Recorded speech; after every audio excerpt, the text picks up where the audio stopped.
Hello and welcome to the new series of the Pro Audio Show. We seem to have grown up a lot since our first little webcast on a Thursday night, but you're just as welcome to our new magazine show where we're going to be featuring news and items from the MI world and the world of Pro Audio, as well as special guests.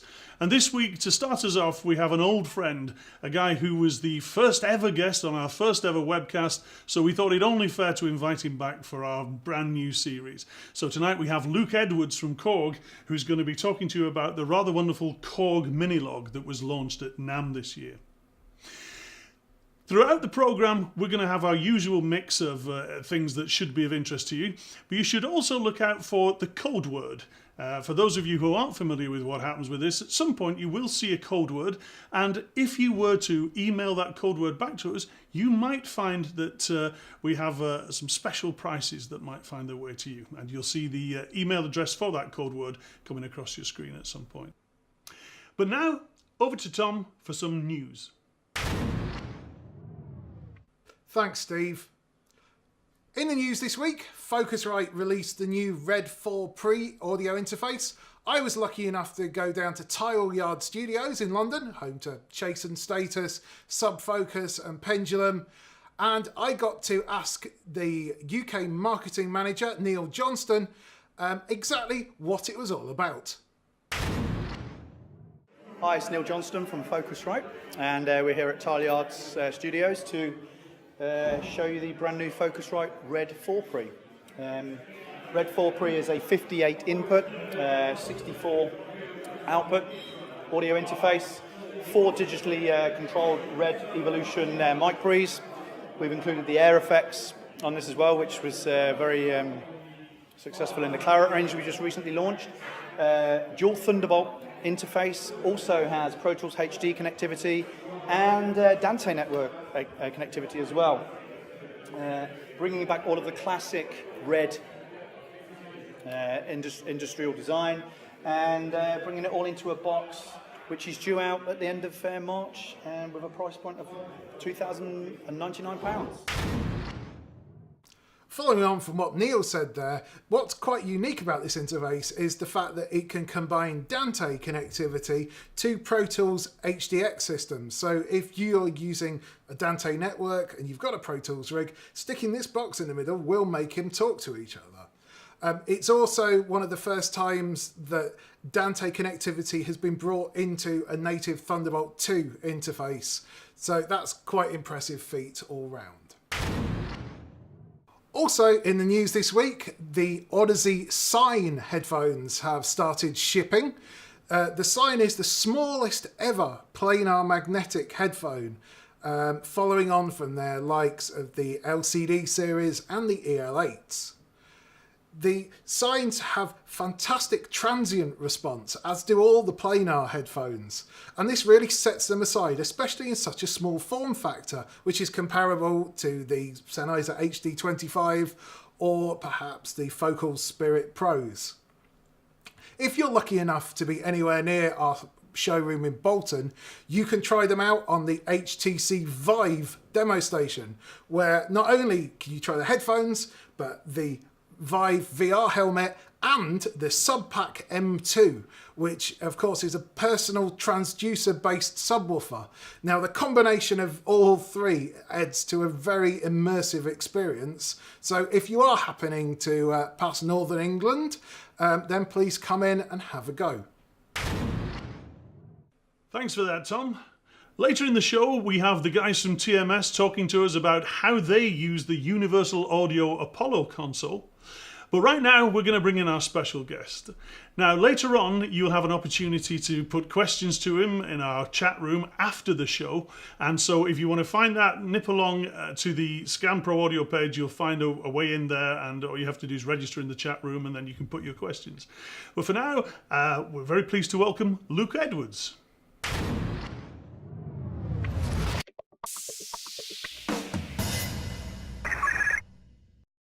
Hi, Luke from Korg here, back at Scan again. Very pleased to be back. Today we're looking at the Korg Mini Log. This is our brand new analog synth, which we launched at NAMM earlier in the year. And very proud to be able to show you this.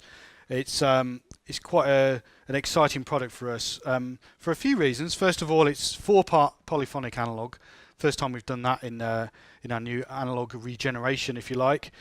Also, it's got some great new features on it, like, for instance, it's got an oscilloscope built in on this nice OLED display. It's got an audio input, so we can stream audio through it and use it as an effects processor. And also, it's got USB and MIDI, which means that we can transmit and receive not just note data now, but also full MIDI data on all of these controls.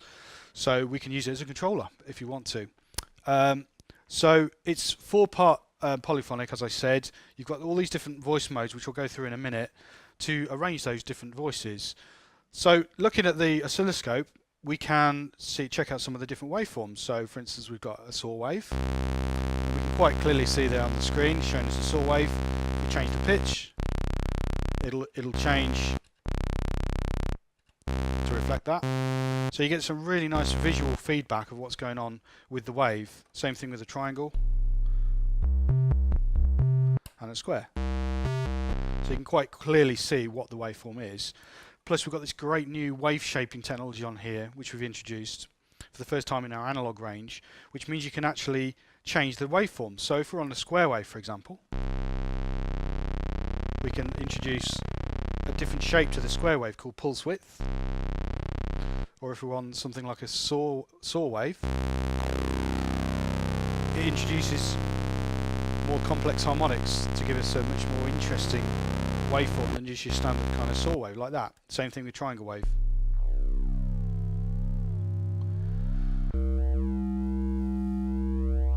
So great way as well if you don't really know that much about synthesis to learn, because it's giving you that real visual side to it, which you don't always get obviously with synthesizers.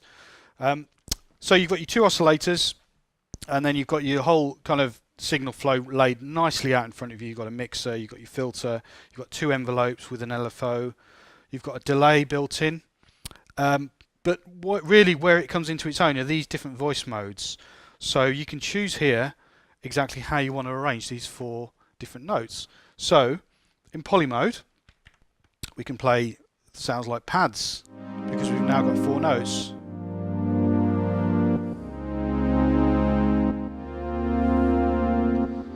It's really nice on the oscilloscope to see how this sound develops.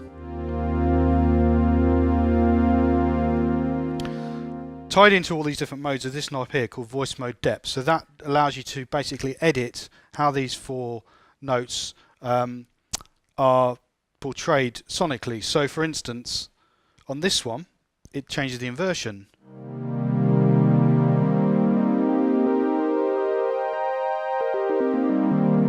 So you can explore some different kind of inversions with your chords. In duo mode, it'll do something different. It'll actually be detuned. So here, I can only ever play 2 notes at once.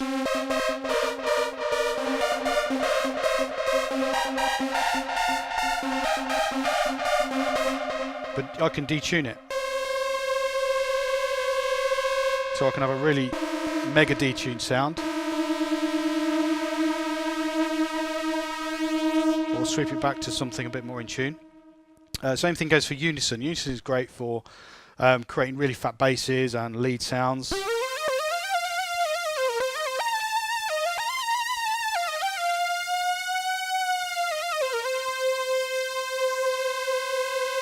And again, voice mode depth detunes it.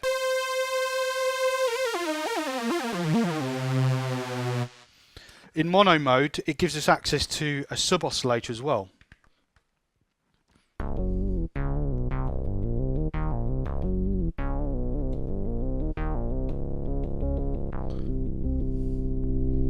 So you can hear as I bring that in,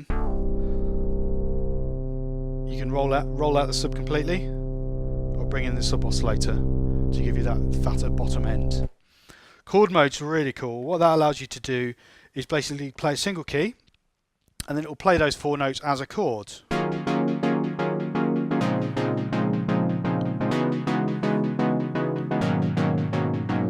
And then by using the voice mode depth, you can change it up by having different chords.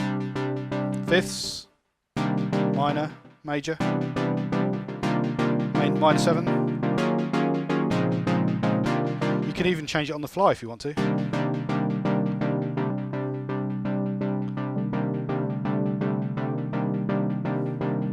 To experiment with different chords. And what's great about that mode is that you come up with chords you wouldn't necessarily play or even program yourself. You can just experiment with that and just be creative, which is really nice. Delay mode, what that does is it plays the 4 notes but in sequence at a set time value that you set. So at the moment we've got a nice percussive sound here, some toms, and that's a really quick delay setting, but if I slow it down a bit, what's also nice is it gives you the actual note value on the screen that you're playing it at. So if you put it to 16ths, you know that's going to play in 16ths or semiquavers to whatever tempo the Mini Log is set to.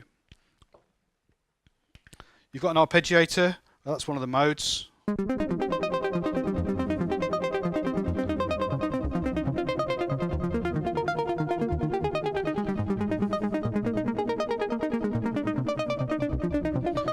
of course you can change then the pattern by using the voice mode. So if you put it into something like poly,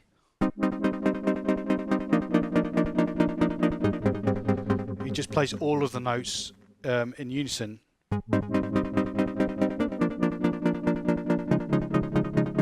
Or if you want to go for something a bit more random, you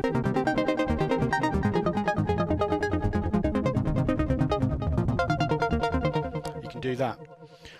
You've also got sidechain mode. So what that does is it gives you that real suck that the compressor gives you when you're sidechaining, usually in DAW software.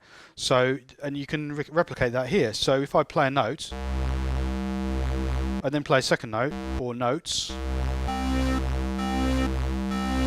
it'll suck out the original notes either completely like that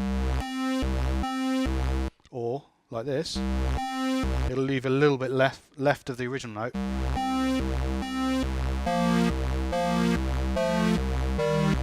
Works particularly well when you've got it synced up with, say, some drums or a bass line or both. Then you get that real kind of sidechainy sound. Some of the things I really want to tell you about. First of all, we've got a delay effect built in, which is really nice. You've probably heard it on some of these sounds already, but I just wanted to talk you through what it does. So you have 3 settings for this. So you've got bypass, pre-filter and post-filter. So if I put it in bypass, no delay at all. If I put it pre-filter, you hear it, but you've also got this great high-pass cutoff setting in addition to your low-pass filter, which you can apply just to the delay or to the whole sound. So you can squeeze out the lows of the whole sound really quickly. And then of course you've got your other parameters as well, so you've got time and feedback settings.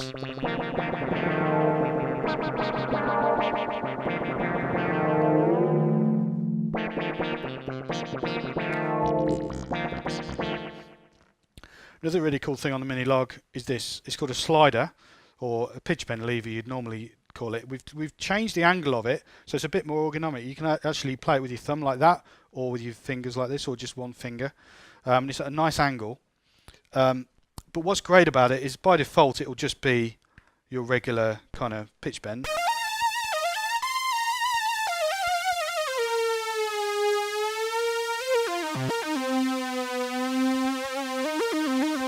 Which you can also use for modulation if you use this technique.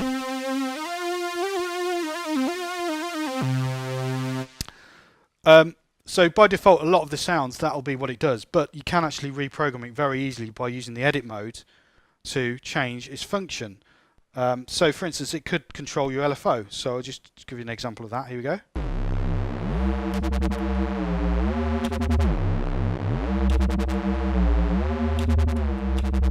So you can set it in that case, for instance, to be the intensity of the LFO.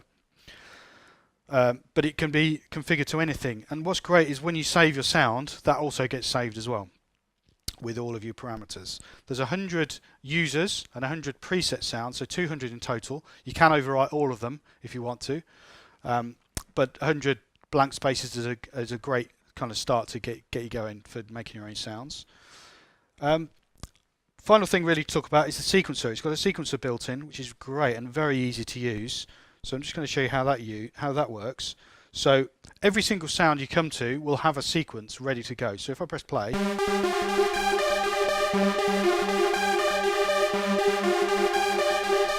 it'll play back a sequence. That sequence can be up to 16 steps in length, although you can change it to anything you want. You can also change the note value that it plays back, so it can play back slower, so you get a longer sequence. But it's very easy to change what's happening in that sequence. So for instance here, if I press play and then record, I can actually overdub very easily.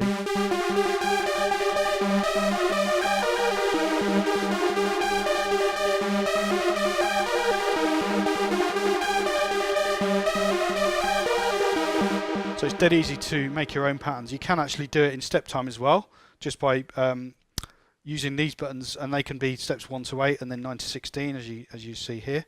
So I can choose my note on each individual step. So that's a great way for a non-player to get your notes in there. You can also record, though, most excitingly to me, automation, or as we call it, motion record. 4 lanes of it actually. So you can actually have your pattern playing and then write in automation of any of these controls. So for instance, if I wanted to do a nice filter sweep in that pattern, I can do that.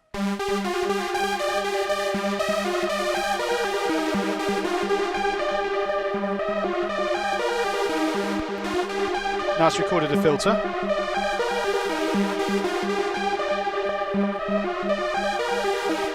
And that's just using one lane if you like. You've got another 3 which you can do. You can then go into a menu if you want to and see those 4 controls that you've recorded, turn them on and off, A/B them with and without, or just clear them if you want to. So if you've got a nice pattern but you record some automation by mistake, it doesn't really matter because you can go in and just get rid of that lane of automation, which is a really neat feature.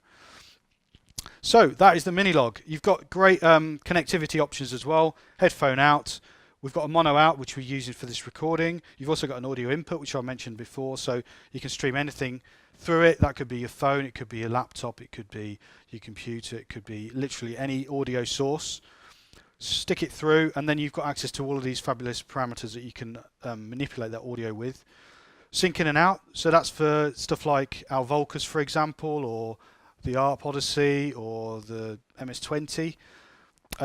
Or even the Electribes, anything which has a sync in and out, and that doesn't have to be a Korg piece of kit, it can be anything. You can change the polarity of it as well to use with other manufacturers. What that does is it means that everything will play in sync. So if I've got my Volca Beats and it's playing a drum loop, I can sync this so they'll play at the same tempo, and it's just literally a cable in and out. Very simple. MIDI in and out as well, so you can connect to pretty much any piece of digital kit out there that has MIDI on it. And you've got USB, of course, for connecting to a computer. The USB MIDI just transmits and receives MIDI, it's not audio. Build quality wise, fantastic. I honestly don't know how I've brought this in for the price. We've got a full aluminium chassis on the top. Feels and looks great. All the controls are really sturdy. There's no kind of knob wobble as you get on some things. There's a full metal shaft going straight down to the circuit board. Nice wooden panel at the back, and all the inputs and outputs have gold-plated sockets as well, which is really nice, and obviously gives you a good connection. So there we are. So that's been the Korg Mini Log. I'm Luke Edwards from Korg. Thanks for listening, and see you next time.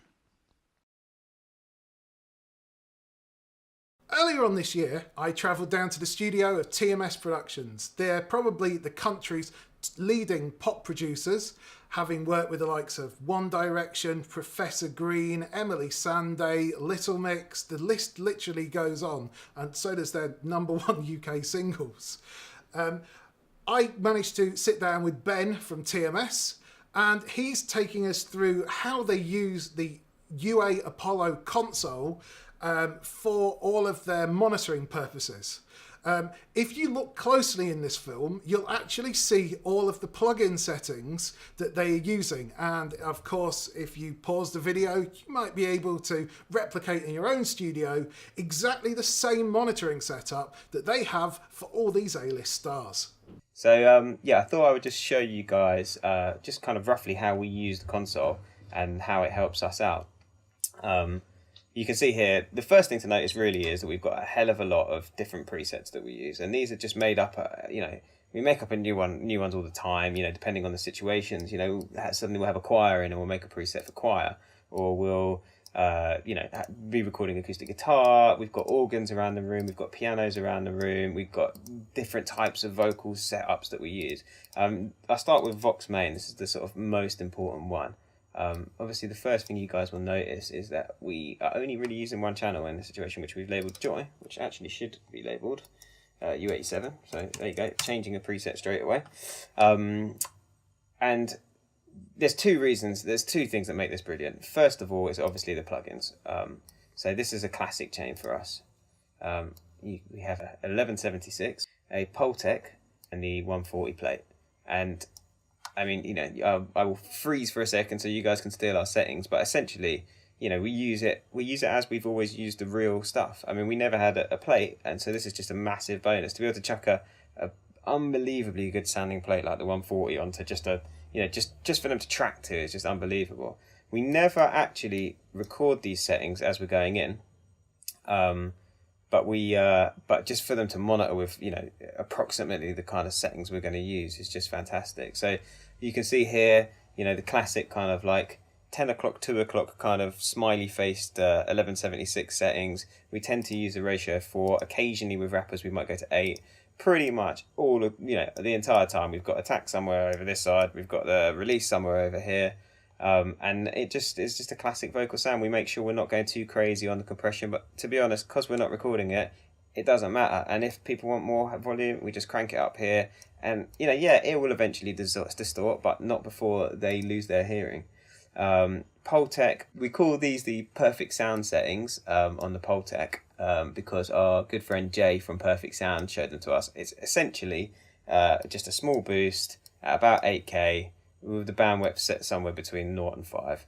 Occasionally we do a little bit of a boost at 30 and 60 and a little bit of attenuation too. The plugins sound like the real thing. I mean, if you can tell the difference in a genuine blind test, then you've got better ears than we've ever had. And then we use the plate. And the plate we just mess around to taste. To be honest, we pretty much very rarely have to change the settings on these plate because we spent quite a lot of time setting up this preset. I mean, the important thing is using plate A, not too long on the time, somewhere around 2 seconds. We like to take out, a bit of bottoms, a bit of tops, and then just adjust the mix to taste for what the artist at the time or the singer wants to have. So that's the first way we use it. To have that zero latency is unbelievable. Like, to be able to, crank the volume, singers classically, they always want it turned up, and this just allows us to do it really easily. The next thing is the flexibility of this thing that we talked about before. Here we've got a mix set up for the artist. So they have their dedicated cue button. We'll have Logic coming in on this channel, and they can have their Q1 set up however they like. Super simple. And then what we want is we want a mix for the room, which tends to be Q2. So this can be, in our room, we've got 8 people listening on headphones sometimes. So we set this one up for them. And then we can also use aux 1 and 2 to give myself a different mix and Murph a different mix. These are all going to separate different outputs. And just the flexibility to have that many different mixes is just unbelievable. So yeah, the other thing I want to show you, and to be honest, probably more so than the plugins, the reason we actually invested into Universal Audio and particularly into the Apollos. I mean, we've got 2 Apollos, we're about to get another one. I mean, we honestly do love these things. This is genuinely the hub of our studio. Is the flexibility. You can very simply jump into a session, click the session button, load up a preset. So we're doing a writing session. We've got, Jess Glynn in, and she's bouncing around the room, and, we've got Wayne Hector in, who's just one of the best songwriters in the country, and he's bouncing around the room. We've got ideas. I'm trying to put piano parts down, Murph playing the organ or the bass, and what this allows us to do is at the flick of a button, we can just quickly flick, okay, we need to record the piano, load. Don't save on that. Say okay, and that's it. Bam, we're ready to record the piano. The piano's mic'd up how we like it with the sound that we've spent a lot of time trying to get right. The gains are all set up. The headphone monitoring set up. So we put that piano part down. 2 seconds later, Jess wants to record some vocal. There we are, straight in. The vocal chain's all set up. You've got the plugins that we like. A little quick level adjustment, and we're good to go. same thing. Then all of a sudden somebody decides, oh, I want to put down some acoustic guitar. There you are, you load up your preset, and you can spend as much time on these presets as you want. You can have 5 different guitar presets. You could have, an electric guitar preset, bass guitar preset. You could have, a preset that's just for funk bass, or, you can have whatever you can imagine. You can have it, 0 latency, ready to go, all your instruments mic'd up, all your, everything plugged in. You don't need to leave your seat, and the technology doesn't get in the way of the creativity. It was the only interface that we could find that could give you fantastic quality plugins. The plugins sound like the real devices. Anybody that tells you they don't hasn't used the real devices. The variation between these plugins and the real devices are no different from the variations between the actual hardware units themselves. Everybody knows no two hardware units sound the same, and it's about being in the same league, and these are easily, some of the best examples of these hardware units I've ever heard. You've got the flexibility, you can, as I was showing you, you can quickly flick your presets, you can have your room set up, and ultimately it sounds good. I mean, yes, you can go out and buy, £10,000 worth of God knows esoteric, AD converters and all the rest of it, but I'm telling you now, people will not hear the difference. This allows you to get on and do what we should do, which is make music. It should be about the song. It should be about the parts. It should be about the arrangement. It shouldn't be about, whether you're, you shouldn't be having to fix your headphone preamp. You shouldn't have to be worrying about, give me 5 minutes while you've got that, hold that part in your head. Give me 5 minutes while I set the mics up. Oh no, the mics aren't in the position I want. This way, the mics are set up. You leave them alone. You just crack on and you write the song. And that is how you make the best music. And at the end of the day, that's what this is about. And Universal Audio with Apollo and the UAD cards, it allows you to do that.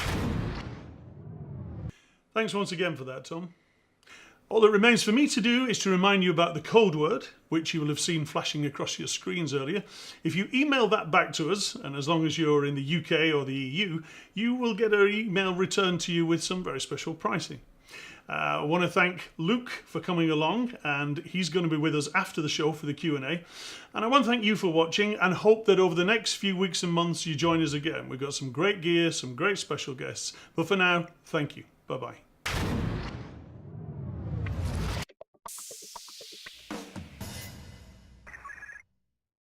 Hi everybody, and welcome to the section of the show where we normally cut live to you guys and we get questions and answers from our chat room. Unfortunately, the gremlins that persist out there in internet land have run across our path tonight, and for some reason we can't seem to get our signal out of the building. It seems to be a problem with the internet connection, so we do apologise for that. However, earlier today, and since we've been publicising that Luke's going to be here, we have had questions coming through via email and via different sources. So we've put 4 or 5 of these together, and what we thought we'd do is bring Luke back and fire a few of these at him, but also see if we could get him to do a little more playing and a little more talking. So we do apologise, but, ladies and gentlemen, Mr. Luke Edwards. Hello. So, I wrote down earlier some questions that have been coming through on email, just in case we didn't get many people in the chat room. And as it was, we haven't got anyone in the chat room because we haven't got a chat room. But I do have some questions. So Fire away. So I'm going to fire these at you. And one of them was, somebody has an old Korg synth. They have an old M3, and they were saying that some of the dancey sort of sounds on it are a little bit dated or whatever. But you mentioned, I think, that you could run this. You could run an old synth through this, and they were saying exactly the same thing. Is it possible to use this to affect an older synth? Absolutely, yeah. It's just a case of taking the output of the M3 in this case, sticking it into the audio in, and then it'll literally run the signal through it, and that'll give you access then to the analog filter, the envelopes, the delay section, so you can put some effects on it, LFO, all of that stuff. Plus, then if you want to, you can then bring up the level of the VCOs to mix in the sound of the Mini Log as well, if you want to. If not, you can just turn down the VCOs and just process the signal of the external instrument. So you could have all the cool ARP stuff and delay stuff you were doing as well? Yeah. Very cool indeed. Yeah. Okay, excuse me, another question was, how does it go on syncing to other gear? Is it friendly, or does it... It's very friendly, yeah. It talks to all people very nicely. And whether that be Korg, Roland, whatever. It'll work really nicely. It's just a case of getting the syncing in and out in the right kind of configuration. So as I was saying earlier, for instance, say it was a Volca Beats, which is a drum machine. Yeah. You'd have to decide which one you wanted to be the slave and which one you wanted to be the master. So if this was going to be the master, you just go sync out of here Right. into the Volca Beats, Yeah. and then the two will be in sync, and this will determine the tempo. If you wanted to be the Volca Beats to be the master, do the opposite, sync out of the Volca Beats into here, and then you set the tempo on the A Volca bit like Beats. daisy chaining MIDI in the old Exactly days. the same, yeah, exactly. And you Absolutely. can keep daisy chaining as many times as you want. Yeah, And I which is notice really you have nice. a USB symbol on there. Yes. What does that hide? Well, it basically means you can connect to your computer. That's what the main purpose for it. So that means that you can then send MIDI data of the notes and also all of these controllers to your computer. So you could use that to record this synth itself, or control other soft synths and stuff in your DAW. Wow, so let's get that straight. You can actually take some soft synths that you may already have and use this to actually control that That's as, right. as a MIDI Yeah. control. So for instance, when you change the cutoff on here, that could actually be changing the filter review of your DAW plugin as well, or Resonance or LFO or whatever it is. So, And just for what it's worth, does it have any software editing? Or not at the moment. I think there may be something in the pipeline from us. Yeah. Very cool. Another question for you.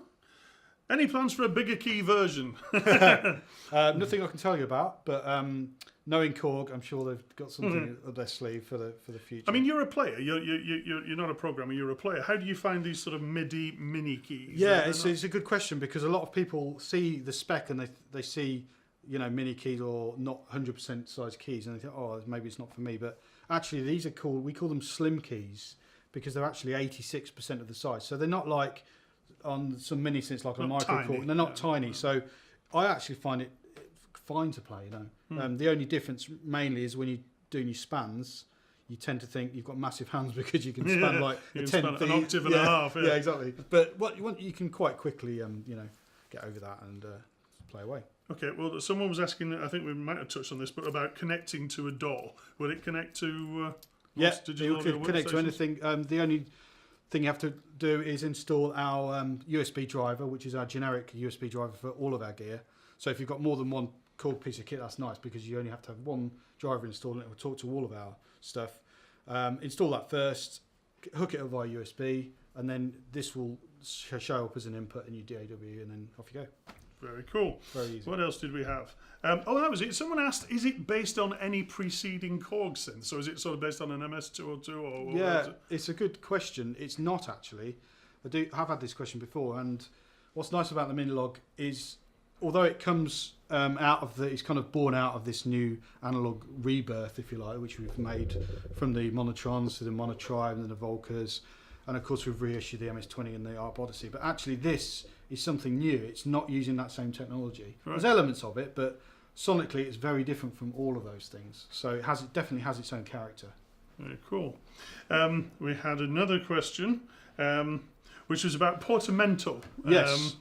Now, I can't see a Portamento button on there. No, there isn't. There isn't a control on there, but it's very easy to access it. Anything that you don't see on the panel is probably hidden away. So if you press edit, Oh, right. Okay, so you actually have full edit functions. yeah, you've on got there. deeper editing functions which you don't see. Obviously, most of the things are on the panel, but there is a couple of things which are hidden away. So you press edit mode, and then all of these buttons here are basically different categories of editing. So, for instance, naming your patch and assigning this. So I can say it's not going to be pitch bend. We touched on this a bit earlier, but you can obviously, as That's you can actually see, remarkably clear, that it little is. It's screen, really isn't good. it? It's an OLED display, yeah, so it's Mhm. really clear. And as you can see, you can assign that to anything. But you're asking about Portamento, so there it is. Portamento time's off at the moment, and then you can just set it to whatever you want. Very cool. And these are multi-push buttons, so you keep going, and then you can do things like syncing it to the BPM and so on, and set the levels, initialize programs. So you can actually get pretty deep into this, Yeah, can't that's you? right. Yeah, anything, like I said, anything that you don't see immediately, you think, oh no, I can't do it, but you probably can. You'd just be in the edit mode to do it. So. Okay, well, one of the things that I thought, because we haven't got the usual glut of questions from the chat room, was maybe you could just take 5 minutes just to, I don't know, build a sound from scratch, build a sound from a simple waveform, Yeah, and just sure. show us what sort of... I'll take you through the process. So what you would do is the easiest way is just to select one of the initialized programs. So that will just give you a raw. I think you said there's 100 of those. Yeah, there's 100 of those, 100 blank places to save into, if you like. So that just gives you, in this case, a saw wave, and then you can choose your waveform. Right. So say I wanted to stick with saw. I can, if I want to, I can shape it. I can change the pitch of it. If I wanted to add a second oscillator, I just turn the level up of VCO2. I can, if I want to, then detune the second one. I can step it an octave. Yeah. 2, 3 all over again. Exactly, yeah. Once you've got your sound, you step it into the filter section. Start shaping it. It will actually. And this is cool. It's reflecting pretty much what you're doing in there, showing how that's affecting the waveform. What I didn't actually say in the earlier video is that it will self-oscillate, which means if you crank the resonance right up, you've got a pure sine wave there, which again you can see on the screen. And if you put it onto key track mode, it'll actually show you what A440 looks exactly, like. yeah. You can play the filter, but in a musical way, which you can't do on all synths. So yeah, let's bring back in our VCOs.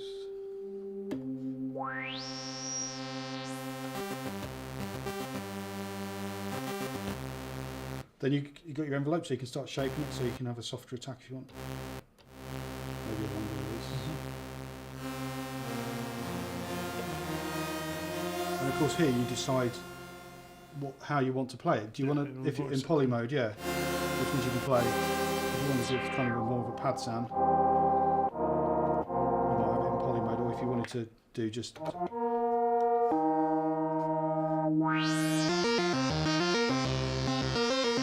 single unison sound, you can do that. Because you can detune it further.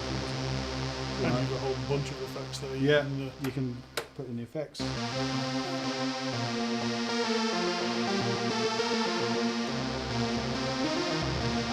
you want to add some motion to a sound, put the destination to a filter, for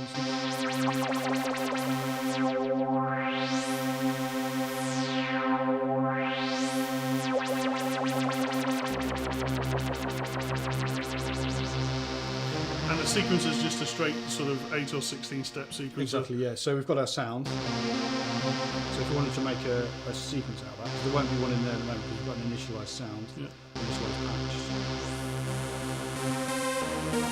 So you just hit play, it will play through.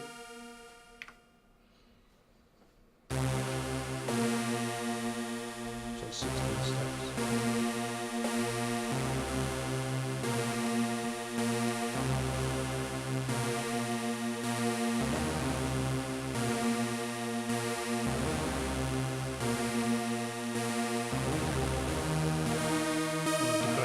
Darker albums. Exactly, yeah. We're getting into the depths. And now I'm recording. Oh, cool. So it's recording everything on there as well. Yeah. That is very cool. Another neat trick I learned the other day is that if you actually record a sequence just of controllers with no notes and set it running, you can just hold down a chord and then it will kind of make the sound evolve without actually any notes, but you can still play the notes yourself. But it's like having loads of different automations running in the background. It's really cool. So and that would be pretty cool if you were to inject some sounds from somewhere else. Absolutely, yeah. So yeah, there's so many different possibilities with it. And as you can hear, it's really quick to build a sound from scratch. And it's very cool sound quality as well. Yeah, and when you want to save it, you just hit right, and then it will ask you where you want to save it, either in the location you were at or somewhere else. Hit right again, you saved it. Very cool. What's the RRP on this? RRP is $449, I believe. Very cool. That's the street price. Well, it's available from us, and is it shipping yet? It is, yeah. Okay, so don't forget, check out the Scam Pro Audio website. Once again, sorry that we had some internet problems earlier and we weren't able to actually do the full live chat room, but I'd like to thank Luke Edwards once again for being a superstar, coming in and not only doing the presentation but also doing a second one for you. Please keep coming back, keep having a look at the Scamper Audio page. We have the show coming over the next few weeks and months. We've got all sorts of people and all sorts of different treats for you, should I say. But once again, would you thank Luke Edwards, and we'll see you soon. Bye-bye.